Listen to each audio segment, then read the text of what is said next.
Well, hello again and welcome to my channel. I'm Fraser from Metalworking in France. I operate a little, a light engineering business here in southwest France. I've been away for a little bit. I haven't put a video on for a while. Sorry about that, but it's basically because I had to have a small operation on my stomach, which was supposed to be a one-day job, in the morning, come home in the evening. But it ended up with me having 5 days in hospital and ongoing treatment for the last 4 or 5 weeks.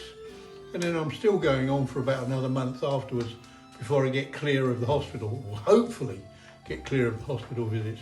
So anyway, in the meantime, if you haven't already done so, please subscribe to my channel.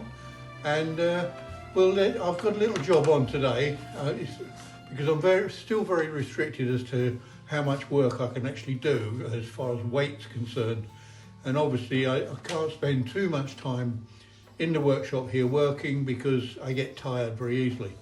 So in the meantime, I've got this little thing I've got to make here, whereby it's just a small pin to make. It's only 8mm diameter.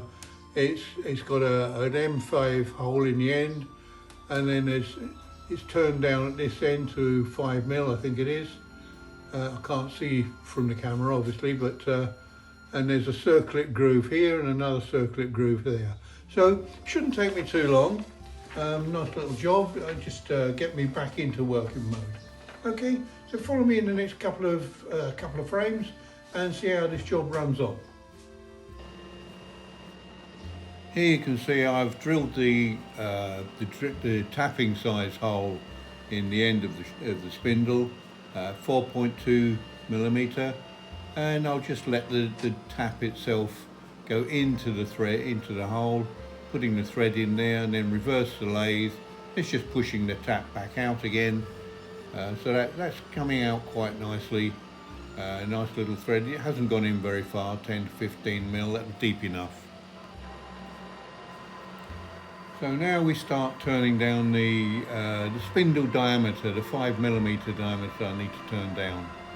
So I've just done that on normal speed, and then the next little section, I've done this in time lapse, just to show what's actually needed in this.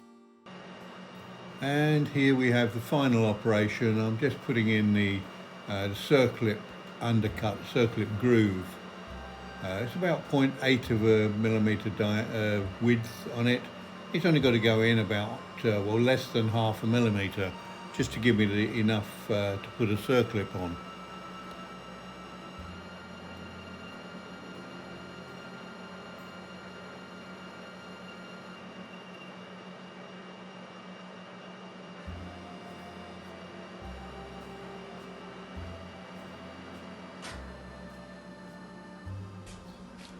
Well, there you are. Nice little job in the end. Quite delicate. I hope you enjoyed that video.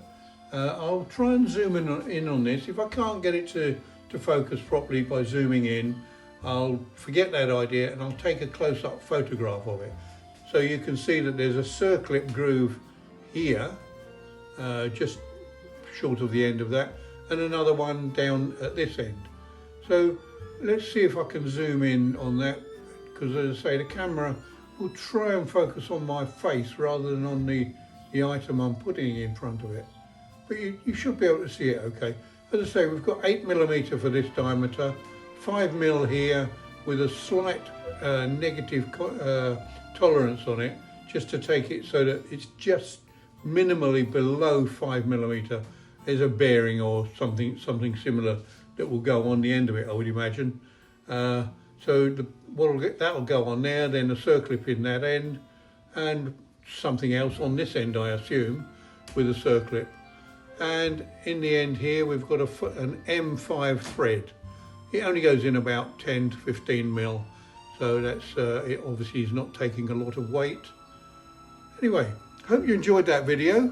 If you haven't already done so, please subscribe to my site and to share and watch for more videos watch for more videos in the future, obviously, but also you can always look back on some of my videos I've made in the past. There's some quite interesting stuff. I mean, this is pretty minimalistic, but it's surprising how long it takes to make something like that. Okay, so anyway, in the meantime, I'll bid you farewell and see you in the next video. Goodbye.